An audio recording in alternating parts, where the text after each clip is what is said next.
பசுமை ஸ்டார்ட் கொடுங்க. நீ நம்ம எங்கே போகிறோம் அப்படின்னு பார்த்தீங்கன்னா கேரளாவில் இருக்கிற கரோட்டுக்கடை திசு வளர்ப்பு நர்சரி தாங்க போகிறோம். எதுக்காக அப்படின்னு பார்த்தீங்கன்னா இவர் தேக்கு கண்ணை வந்து திசு வளர்ப்பு முறையில் வளர்த்து விற்பனை செஞ்சுட்டு இருக்காரு. அதாவது நம்ம ஊரில் பார்த்தீங்கன்னா கண்ணுங்க வளர்த்து விற்பனை செய்கிறாங்க, நிறைய நர்சரியில் பண்ணிட்டு இருக்காங்க. ஆனால் ஒரு ஏக்கருக்கு 200 கன்று வைக்கிறாங்க. அந்த 200 கண்ணுமே தலைச்சு வருமா அப்படின்னு கேட்டிங்கன்னா கிடையாதுங்க. அதில் ஒரு 10லேருந்து 20 கன்று சேர்த்துறாங்க. ஆனால் இவர் என்ன சொல்கிறாருன்னா இந்த திசு வளர்ப்பு முறையில் தேக்கு கண்ணை உற்பத்தி பண்ணி கொடுக்கறது வந்து ஒரு ஏக்கருக்கு 200 கன்று வச்சா அந்த 200 கண்ணுமே வந்து நல்லா செழிச்சு வரும் அப்படின்றாங்க. ஒரே மாதிரி அளவில் இருக்கும் அப்படின்றாங்க. நம்ம தமிழ்நாட்டில் வைக்கிற அந்த தமிழ்நாட்டில் இருக்கிற அந்த தேக்கு கணக்கு பார்த்தீங்கன்னா வருமானம் நல்ல ஒரு வருமானம் எடுக்கிறது 20 வருஷம் ஆகுங்க. ஆனால் இவர் திருசு வளர்ப்பில் உற்பத்தி பண்ண அந்த கண்ணு பார்த்தீங்கன்னா நம்ம 20 வருஷம் ஆகலைங்க, இவர் 10 வருஷத்துலேயே தந்துடும் அப்படின்னு ஒரு விஷயத்தையும் சொல்கிறாருங்க. இவர் என்ன சொல்கிறாருன்னா என்கிட்ட நண்பர்லாம் கண்ணு வாங்கியிருக்காங்க, அந்த மரத்துக்கு 10 வயசுலாம் ஆயிடுச்சு, அந்த கண்ணை நான் உங்கள்கிட்ட காட்டுறேன், நீங்களே பார்த்து தெரிஞ்சுங்க, கண்ணை நீங்கள் அளவு எடுத்துங்க, எல்லாமே வந்து ஒரே அளவில் இருக்கும், எந்த கண்ணுமே சாகலை அப்படின்னு நிறைய விஷயங்களை எங்களுக்கு காட்ட போகிறேன் அப்படின்னு சொல்லியிருக்காரு. நம்ம கேரளா தான் போகிறோம். கேரளா போயிட்டு அவர் உண்மையிலேயே வந்து அவங்க நண்பருக்கு கண்ணெல்லாம் நல்லா வளர்ந்துருக்கா, எல்லாம் ஒரே அளவில் தான் இருக்கான்னு பல தகவல்களை நேரடியாக போய் தெரிஞ்சுக்க போகிறோம். வாங்க வீடியோக்குள்ளே போகலாம். சார் வணக்கம். சார் வணக்கம். உங்கள் பேர் சொல்லுங்கள் சார். പേര് സോജൻ കെ ജോസഫ്. താമസിക്കുന്നത് കോട്ടയം, കേരള കോട്ടയം ജില്ലയിൽ പാല പ്ലാസ്റ്റാൻ എന്ന് പറയുന്ന സ്ഥലത്ത്. ഓക്കെ. ഉங்கள் ഫാം നെയിം சொல்லுங்கள் sir. Farm name Karott Kizhakkayil tissue culture take nursery. எத்தனை வருஷம் பண்ணிட்டு இருக்கீங்க? 10 years my first farming starting. Okay. അത് കഴിഞ്ഞിട്ട് ശേഷം കൂട്ടുകാരെ, ഫ്രണ്ട്സ്, നെയ്ബേഴ്സ് തൈകൾ കൊണ്ടുവന്ന് ചോദിച്ചപ്പോൾ കുറേശ്ശെ കൊണ്ടുവന്ന് ഇപ്പോൾ നഴ്സറി ആയിട്ട് മാറി. സാർ നിങ്ങൾ എപ്പോഴും உங்களுக்கு இந்த ஃபார்மிங்ல இன்ட்ரஸ்ட் வந்தது? ഫാമിങ് എനിക്ക് കൃഷിയോട് ഭയങ്കര ഇൻട്രസ്റ്റ് ആണ്. ഫാമിങ് ഭയങ്കര ഫസ്റ്റ് ഇൻട്രസ്റ്റ് ആണ്. സെക്കൻഡറി ഞാൻ ജോലി ചെയ്യുന്നുണ്ട്, ബാങ്ക് എംപ്ലോയി ആണ്. ബാങ്ക് എംപ്ലോയി ആണ്. പക്ഷേ കൃഷി ഇൻട്രസ്റ്റ് അതുപോലെ ഇൻട്രസ്റ്റ് ആണ്. சார் பொதுவாக பார்த்தீங்கன்னா இந்த டிஷ்யூ மரத்தை பற்றி நிறைய பேருக்கு தெரியாது, அதை பற்றி கொஞ்சம் எக்ஸ்பிளைன் பண்ணுங்க சார். എനിക്ക് ഫസ്റ്റ് ടൈം ഈ ലാൻഡിൽ റബ്ബർ ട്രീ ആയിരുന്നു, റബ്ബർ. സെക്കൻഡ് ടൈം ഒരു 100 പീസ് ടിഷ്യൂ കൾച്ചർ ടേക്ക് കൊണ്ട് പ്ലാന്റ് ചെയ്തു.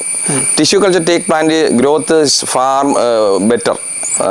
ഓർഡിനറി ടേക്ക് പ്ലാന്റ്സ് സീഡ് മുളപ്പിക്കുന്ന തേക്കിനേക്കാൾ far better tissue culture take.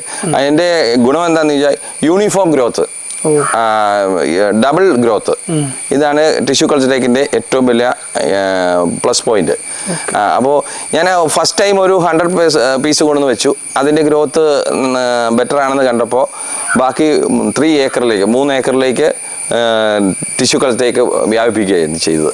അപ്പോൾ ഇപ്പോൾ ടിഷ്യൂ കൾച്ചറിലേക്ക് കേരളത്തിൽ സപ്ലൈ ചെയ്യുന്നതിൽ നമ്പർ 1 ഫാമിംഗ് നഴ്സറി എൻ്റെതാണ്. കേരളത്തിൽ മാത്രമല്ല, തമിഴ്നാട്, കർണാടക എല്ലാം ചെയ്യുന്നുണ്ട്. കേരളത്തിൻ്റെ ബോർഡറായ മാർത്താണ്ഡം, പാലക്കാട്, കോയമ്പത്തൂർ, പിന്നെ തേനി ഈ സൈഡിലേക്ക് കൂടെ ചെയ്യുന്നുണ്ട്. പിന്നെ കർണാടകത്തിൽ മംഗലാപുരം സൈഡിൽ ചെയ്യുന്നുണ്ട്. കേരളത്തിൽ റബ്ബർ കൃഷി നഷ്ടമായി, അത് ലോസായിപ്പോയി. അപ്പോൾ എനിക്കൊരു കുളന്തുണ്ട്, പെൺകുട്ടിയുണ്ട്. ആ പെൺകുട്ടിയെ കല്യാണ ടൈമിൽ ഒരു 100 തേക്കെങ്കിലും ഉണ്ടെങ്കിൽ, ഒരു 40-45 ഇഞ്ച് വണ്ണമുള്ള 100 പീസ് തേക്കെങ്കിലും ഉണ്ടെങ്കിൽ ഏറ്റവും ബെറ്റർ. ഒരു ഫാദറിനെ സംബന്ധിച്ച്, ഒരു പെണ്ണിൻ്റെ അപ്പനെ സംബന്ധിച്ച് അത് വലിയൊരു ഹെൽപ്പാണ്. അപ്പോൾ അങ്ങനെയാണ് ഫസ്റ്റ് ടൈം ഒരു 100 പീസ് കൊണ്ടുവന്ന് വെക്കുന്നത്. 100 പീസ് കൊണ്ടുവന്ന് വെച്ച് കഴിഞ്ഞപ്പം ഇതിൻ്റെ ഗ്രോത്ത് കണ്ടപ്പോൾ ഇത് നല്ലതാണല്ലോ എന്നങ്ങ് തോന്നി. അങ്ങനെ ബാക്കി ഭാഗത്ത് റബ്ബർ പ്ലാന്റ് ചെയ്തിരുന്ന് ആ റബ്ബർ കട്ട് ചെയ്തിട്ട് ബാക്കി കൂടെ ഫുള്ള് തേക്കാക്കുകയാണ് ചെയ്തത്. ഇതാണ് തേക്ക് കൃഷിയിലേക്ക് വരാനുണ്ടായ ഒരു കാരണം. அப்படின்னா நீங்கள் சொல்கிறது பார்த்தீங்கன்னா ஒரு பெண் குழந்தை பிறந்ததுன்னா அது வளர்ந்து கல்யாணம் பண்ணுற அளவுக்கு இது நல்ல வருமானம் வருன்றீங்க. നെസസറി. നമുക്കൊരു പെൺകുട്ടി ഉണ്ടായെങ്കിൽ, ഒരു പെൺകുട്ടി ഉണ്ടാകുന്ന ടൈമിൽ നമ്മുടെ ലാൻഡിൻ്റെ ഏരിയ അനുസരിച്ച് 50 പീസ് 100 പീസ് തേക്ക് പ്ലാന്റ് ചെയ്ത് കഴിഞ്ഞാൽ കല്യാണ സമയത്താകുമ്പം ഒരു അപ്പനെ സംബന്ധിച്ച് ഒരു പ്രശ്നമില്ല. ആ തേക്ക് കട്ട് ചെയ്ത് കൊടുത്തു കഴിഞ്ഞാൽ 100% അപ്പന് ഒരു ഭയങ്കര ഹെൽപ്പായിരിക്കും. അതിനകത്തൊരു തർക്കവും വേണ്ട. இந்த டிஷ்யூ நல்லா ஹெல்ப்ஃபுல்லாக இருக்குன்றீங்க. ടിഷ്യൂ കൾച്ചർ ആകുമ്പോൾ യൂണിഫോം ഗ്രോത്ത് ആണ്. ഏതാണ്ട് എല്ലാം ഒരേപോലെ വളർന്നു വരും. അത് നമുക്ക് വീഡിയോയിലെടുത്ത് കഴിയുമ്പോൾ നമുക്ക് കാണാം. എല്ലാ തൈകളും ഏതാണ്ട് ഒരേപോലെ തന്നെ വളർന്നും. സാധാരണ തേക്കിനെ വെച്ച് ഡബിൾ ഗ്രോത്തുമാണ്. ഓക്കെ. ഇത് എന്ന ഹൈറ്റ്സ് വരും இந்த മരം? ഹൈറ്റ് ഏതാണ്ട് ഒരു 60 ഫീറ്റ് 55 ഫീറ്റ് ഹൈറ്റ് വരും. പിന്നെ 20 years ആണ് maturity period. Harvesting time 20 years. Kerala climate, Tamil Nadu climate കുറച്ചുകൂടെ കൂടുതലായിരിക്കും. തമിഴ്നാട് കൂടവേ இருக்கும். കൂടെ ഒരു 5 വർഷം കൂടെ കൂടുതൽ വരാമായിരിക്കും. പിന്നെ അതെല്ലാം നമ്മൾ കൃഷി ചെയ്യുന്ന പോലെ ഇരിക്കും. ഫെർട്ടിലൈസർ കൊടുക്കുന്ന പോലെയൊക്കെ അതിൻ്റെ പിന്നെ വെള്ളം കൊണ്ട് ട്രിപ്പ് ഇറിഗേഷൻ കൊടുത്തു കഴിഞ്ഞാൽ അതനുസരിച്ച് ഗ്രോത്ത് കാണിക്കും. ഇപ്പോൾ ആന്ധ്രയിലും മഹാരാഷ്ട്രയിലും ഒക്കെ ട്രിപ്പ് ഇറിഗേഷൻ കൊടുത്ത് തന്നെയാണ് ചെയ്യുന്നത്. ഓക്കെ സാർ ഇത് എന്നാ സൈസ് இந்த മരത്തിന്റെ സൈസ് ഈ സൈസ് ഒരു 10 വർഷമുണ്ട് 10 വർഷത്തെ പ്രായം നമുക്ക് അളന്ന് നോക്കാം കട്ട് ചെയ്തു നീ சொல்லுங்க അല്ലല്ല ഇവിടെ ഫ്രണ്ടിൽ ഇവിടെ പറഞ്ഞു 10 വർഷമായതേക്കാണ് ഇത് 38 ഇഞ്ച് വണ്ണമുണ്ട് 38 ഇഞ്ച് വണ്ണമുണ്ട് ഒരു 40 അടി ഹൈറ്റും ഉണ്ട് സ്ട്രേറ്റേ പോവാ വേറെ ഒരെണ്ണമാണെന്ന് കാണിക്കാം ഹായ് എന്ന് പിടിച്ചേ ഹായ്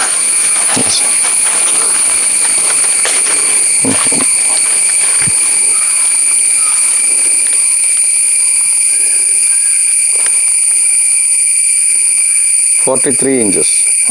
അല്ല 43 ഇഞ്ച് അത് 10 ഇയേഴ്സ് ഇതിനെന്ന് വെച്ചാൽ എനിക്ക് ഇത് കറക്റ്റ് സ്പേസിങ് ആയിരിക്കും എനിക്കറിയത്തില്ലായിരുന്നു ആദ്യമേ ടൈമിൽ 15 അടി എങ്കിലും മിനിമം ഗ്രോത്ത് സ്പേസിങ് വേണമെന്നുള്ള കാര്യം സ്പേസിങ് കറക്റ്റ് ആണെങ്കിൽ ഈ പറയുന്ന യൂണിഫോം ഗ്രോത്ത് നമുക്ക് കിട്ടും സ്ട്രേറ്റ് പോവുകയും ചെയ്യും അതാണ് ഇതിൻ്റെ ഏറ്റവും വലിയ ഗുണം സൈഡ് മരം കട്ട് ചെയ്യേണ്ട ബ്രാഞ്ചസ് കട്ട് ചെയ്യേണ്ട കാര്യം വരുന്നില്ല ഇതിന് തന്നെ ഉണങ്ങി പ്രായമാകുന്നതനുസരിച്ച് തന്നെ ഉണങ്ങി താഴേക്ക് പോയിക്കോളും ஓகே சார் இப்போ அந்த மரம் வளர்றதுக்கு காரணம் வந்து நீங்கள் சரியாக இது வைக்கல அளவு வைக்கல അളവ് കറക്റ്റ് ആയിരിക്കണം സ്പേസിങ് 15 അടിയാകും പിന്നെ മനൂർ ഇട്ട് കൊടുക്കണം അതായത് ഫസ്റ്റ് ടൈം 3 വർഷത്തെ പ്രിലിമിനറി സ്റ്റേജ് ആണ് ആ ടൈമിൽ നമുക്ക് മഴയുള്ള ടൈമിൽ അതായത് ഒരു മാസത്തിൽ ഒരു തവണയെങ്കിലും വളം ഫെർട്ടിലൈസർ ചെയ്യുക ഇനി നിങ്ങൾ തമിഴ്നാട്ടിലൊക്കെ ചെയ്യുന്നുണ്ടെങ്കിൽ ട്രിപ്പ് ഇറിഗേഷൻ കൊടുക്കുന്നത് ബെറ്റർ നല്ലത് തന്നെ ട്രിപ്പ് ഇറിഗേഷൻ നല്ലത് തന്നെ കാരണം മഴ കുറവാണല്ലോ കേരളത്തിലെ പോലെ മഴ അവിടെ ഇല്ല അതുകൊണ്ട് ട്രിപ്പ് ഇറിഗേഷൻ കൊടുക്കുമ്പോൾ അതിൽ കൂടെ തന്നെ നമുക്ക് ഫെർട്ടിലൈസർ കൊടുക്കുകയും ചെയ്യാമല്ലോ എൻ്റെ തമിഴ്നാട്ടിൽ മേടിച്ച് കേരളത്തിലെ പോപ്സ് ഗ്രൂപ്പ് തിരുവല്ലയിലുള്ള പോപ്സ് ഗ്രൂപ്പ് ഇവിടെ കൊടൈക്കനാലിലെ താഴെ ഒരു മാവുന്തോട്ടത്തിന് ബോർഡറിൽ കൂടെ കറക്റ്റായിട്ട് വെച്ചിട്ടുണ്ട് അത് എല്ലാം ഒരേപോലെ വളരുന്നുണ്ട് അത് നമുക്ക് ഞാൻ വീഡിയോ കാണിക്കാം അപ്പോൾ അത് മനസ്സിലാവും ഏതാണ്ട് ഇതെന്ന് പറയുന്നത് 7 ഇയേഴ്സ് ഏജ് ഇതിൻ്റെ ഗ്രോത്ത് നമുക്ക് നോക്കാം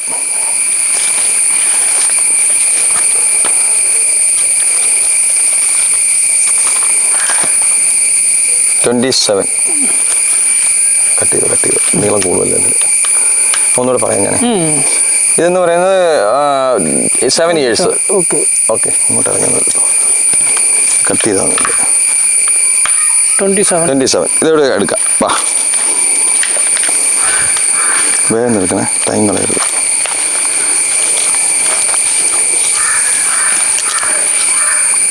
സെയിം 27 അതുകൂടെ എടുക്കാം വാ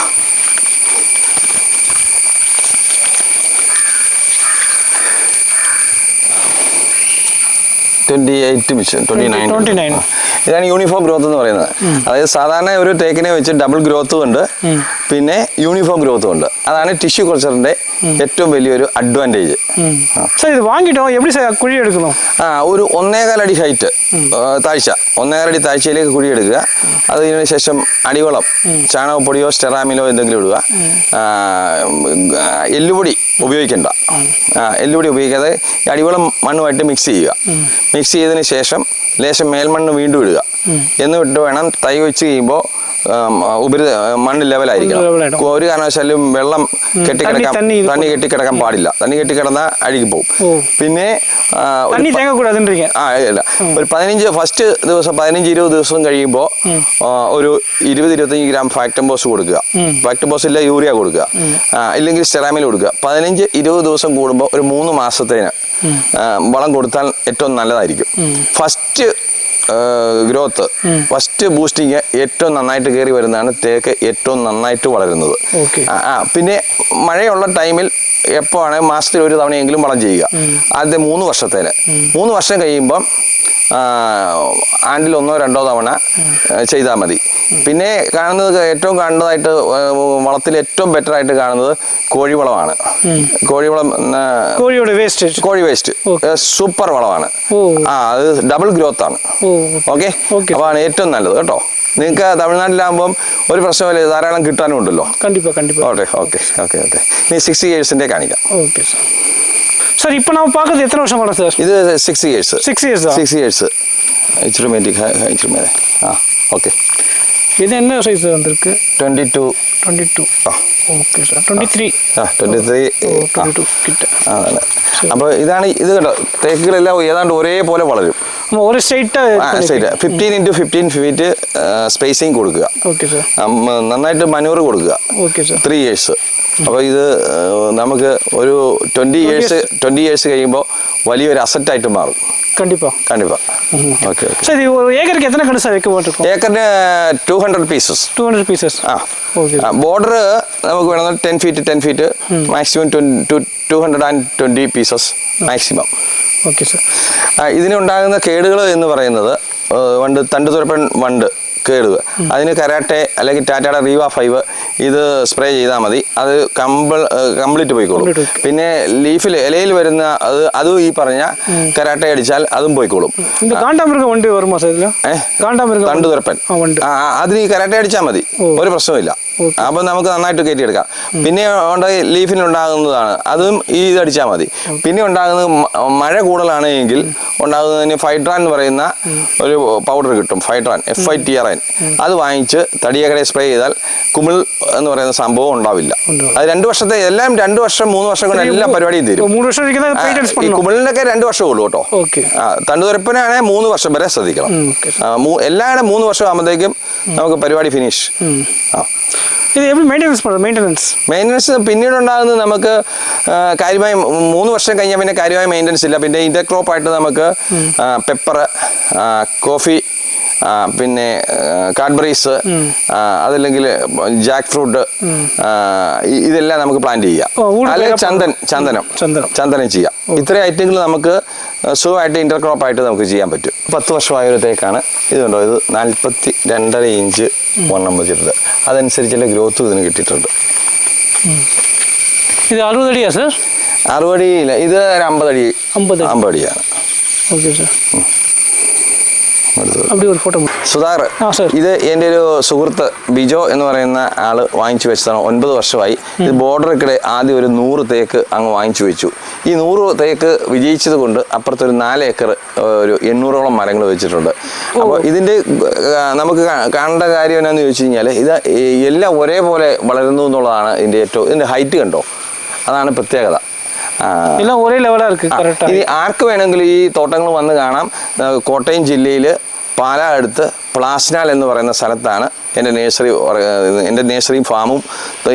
എൻ്റെ നേഴ്സറിയോട് ചേർന്ന് തന്നെ ഒരു 200 മീറ്റർ അടുത്താണ് ഈ കാണുന്ന തോട്ടമുള്ളത്. അത് നമുക്ക് ഇവിടെ വന്നു കഴിഞ്ഞാൽ തൊട്ടടുത്ത് തന്നെ കാണാൻ സാധിക്കുന്നതാണ്. ഒരു ഏക്കറിൽ എത്ര കണ്ട് സാധിക്കണം? ഒരു ഏക്കറിൽ 200 മരമാണ് നമുക്ക് വയ്ക്കാവുന്നത്. അതിന് ബോർഡർ വഴി വേണമെന്നുണ്ടെങ്കിൽ ഇതുപോലെ റോഡ് ഓപ്പൺ ആണെങ്കിൽ നമുക്ക് 8 അടിക്കോ 10 അടിക്കോ നമുക്ക് വയ്ക്കാൻ പറ്റും. ബോർഡർ മാറി വെക്കുന്ന 8 അടിക്കോ 10 അടിക്കോ വെക്കാൻ പറ്റും. ഉള്ളിലേക്ക് 15x15. അപ്പോൾ അതാണ് കറക്റ്റായ സ്പേസിങ്. ഇതെൻ്റെ ഫ്രണ്ട് ബിജോ എൻ്റെ നേഴ്സറിക്ക് തൊട്ടടുത്ത് വെച്ചിരിക്കുന്ന ഒരു 100 മരത്തിലെ ഒരു മരമാണ്. ഇത് ശരിക്കും 9 വർഷമേ ആയിട്ടുള്ളൂ.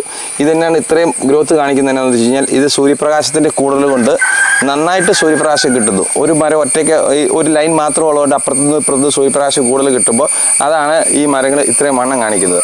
ഞാൻ എപ്പോഴും പറയുന്നുള്ളൂ, സ്പേസിങ് അല്ലെങ്കിൽ സൂര്യപ്രകാശം ഉണ്ടെങ്കിലേ ശരിയായ രീതിയിൽ വളരുകയുള്ളൂ. കാരണം എന്താണെന്ന് ചോദിച്ചു കഴിഞ്ഞാൽ ഫോട്ടോസിന്തസിസ് നടക്കണം, ബ്രാഞ്ചുകൾ വേണം, എന്നാൽ ഇതേ രീതിയിലുള്ള നല്ല ഗ്രോത്ത് കിട്ടും. അതാണ് ടിഷ്യൂ കൾച്ചർ തേക്കിൻ്റെ അഡ്വാൻറ്റേജ്. സൂര്യ വെളിച്ചത്തിൽ വെച്ചിങ്ങനെ നല്ല ഗ്രോത്ത് കളിക്കൊണ്ടിരിക്കും. സൂര്യ വെളിച്ചം നന്നായിട്ട് കിട്ടിക്കഴിഞ്ഞാൽ നന്നായിട്ട് അതേപോലെ മനൂറ് കൊടുക്കുകയും ചെയ്യണം. എല്ലാ ഘടകങ്ങളും ഒത്തു വന്നു കഴിയുമ്പോൾ സൂര്യപ്രകാശം കിട്ടണം, വളവും കൊടുക്കുക, മനൂറ് കൊടുക്കുക. അപ്പം നന്നായിട്ട് വളരും. അതാണ് അതിൻ്റെ ഒരു ഒന്നാമത്തെ തെളിവാണ് ഈ മരം. இப்போ இது என்ன மாதிரி மண்ணுக்கு சாயிலுக்கு வரும் சார்? இது നീർവാർച്ചയുള്ള മണ്ണാണ്. ചതുപ്പ് പറ്റത്തില്ല. നീർവാർച്ചയുള്ള മണ്ണിൽ തേക്ക് നന്നായിട്ട് ഗ്രോത്ത് കാണിക്കും. ഈ 100 മരം വിജയിച്ചതുകൊണ്ട് ഇവിടുന്ന് 100 മരം വിജയിച്ചതുകൊണ്ട് അപ്പുറത്ത് ഇവർ തന്നെ ഒരു 4 ഏക്കർ ഫാം ചെയ്തിട്ടുണ്ട്, തേക്ക് തന്നെ ചെയ്തിട്ടുണ്ട്. അതോടെ നമുക്ക് പോയി കാണാം.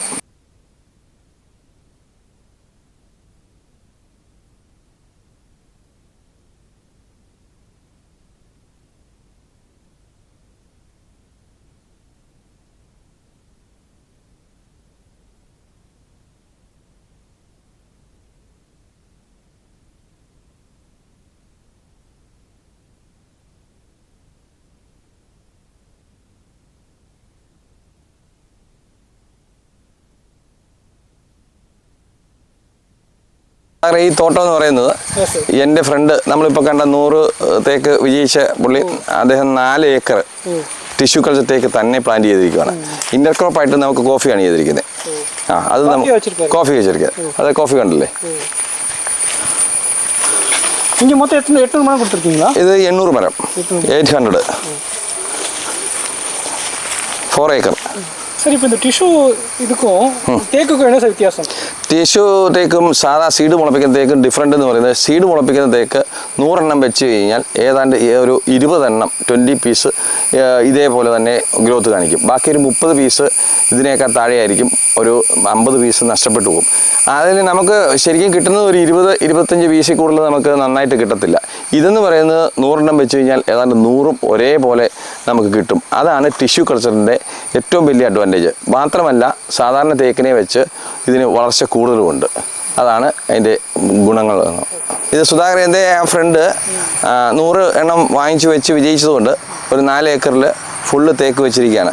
ഇത് 21 ഇഞ്ച് വണ്ണമുണ്ട്. 5 വർഷം കഴിഞ്ഞു. 5 വർഷം കഴിഞ്ഞ് 21 ഇഞ്ച് വണ്ണമുണ്ട്. കണ്ടോ?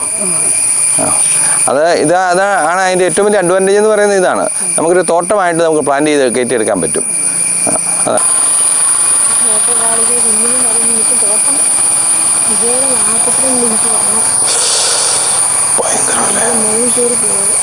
നമ്മുടെ മുകളിൽ കയറും, ഉറപ്പ്. കാര്യമില്ലല്ലോ. ഇതുപോലെയുള്ള തൈകളാണ് നമ്മൾ സപ്ലൈ ചെയ്യുന്നത്. കേരളത്തിൽ എല്ലായിടത്തും അങ്ങേയറ്റം മുതൽ ഇങ്ങേയറ്റം വരെ 120 രൂപയ്ക്കാണ് ചെയ്യുന്നത്. മിനിമം 100 പീസ് ഉണ്ടെങ്കിൽ എവിടെയാണെങ്കിലും ഡെലിവറി ഉണ്ട്. തമിഴ്നാട്ടിലോട്ട് വേണമെന്നുണ്ടെങ്കിൽ നമ്മൾ ചെറിയ എക്സ്പെൻസിൻ്റെ വ്യത്യാസം ഉണ്ടാവും. അപ്പം അതിൻ്റെ നമുക്ക് എന്നാലും സപ്ലൈ ചെയ്യാം, അതിന് പ്രശ്നമില്ല. പിന്നെ തേക്ക് എന്ന് പറയുന്ന ഒരു മരം ഏറ്റവും കൂടുതൽ വിലയുള്ളൊരു മരമാണ്. രാജകീയ വൃക്ഷം എന്ന് മലയാളത്തിൽ പറയും. അതുകൊണ്ട് നമുക്ക് ഇത് ധൈര്യമായിട്ട് വെക്കാം. നമുക്ക് ഫാമിലിക്ക് ഒരു വലിയ അസറ്റായിട്ട് തന്നെ മാറും. അപ്പോൾ നമുക്ക് ഇത് വെച്ച് ഭൂമിക്കും ഏറ്റവും നല്ല ഒരു ഏറ്റവും കൂടുതൽ ഓക്സിജൻ പ്രൊഡ്യൂസ് ചെയ്യുന്ന ഒരു മരമാണ് ഈ തേക്കെന്ന് പറയുന്നത്. അതുകൊണ്ട് എൻ്റെ ഭാര്യ സ്വപ്നയാണ് ഈ നഴ്സറി ഞാൻ ബാങ്കിൽ പോകുന്ന ടൈമിൽ നടത്തുന്നത്. ആ സമയത്ത് 9 to 4:30 എന്നെ കോൾ ചെയ്യുന്നത് ഒഴിവാക്കുക. ബാക്കിയുള്ള ഏത് സമയത്തും രാത്രിയാണെങ്കിലും പ്രശ്നമില്ല, നമുക്ക് വിളിക്കാം. ഞാൻ കാര്യങ്ങളെല്ലാം അഡ്വൈസ് കൃത്യമായ, ഞാനൊരു ടേക്ക് ഫാർമർ ആയതുകൊണ്ട് കൃത്യമായിട്ട് എനിക്ക് അഡ്വൈസ് ചെയ്ത് തരാൻ പറ്റും. എൻ്റെ അനുഭവങ്ങൾ ഞാൻ നിങ്ങൾക്ക് കൃത്യമായിട്ട് പറഞ്ഞു തരാൻ പറ്റും. അതുകൊണ്ടാണ് ഈ തേക്ക് കൃഷി ഇത്രയും വ്യാപകമാകുന്നതിൻ്റെ കാരണം തന്നെ. ഇത് അറിവില്ലാത്തവർക്ക് ഞാൻ അറിവ് പകർന്നു നൽകുന്നു. അപ്പോൾ ഫാർമർ ആകുമ്പോൾ അതിൻ്റെ അനുഭവമുണ്ടല്ലോ, അതാണ് കാര്യം. Okay sir, thank you sir. Thank you. Okay.